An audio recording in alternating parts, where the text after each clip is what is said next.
Easy crock pot pork loin snippet my way. All you need is a crock pot, a pork loin, your favorite seasonings, and a dry barbecue rub. Clean the pork loin and season it.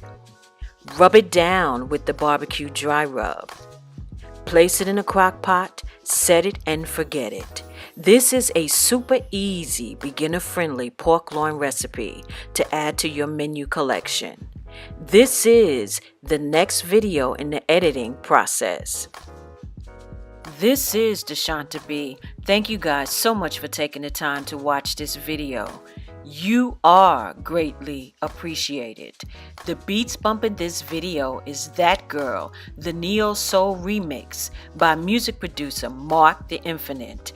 Contact him through his Gmail and SoundCloud. You know what time it is. Subscribe, like, comment, and share this video. And stop playing. And until next time, bye guys.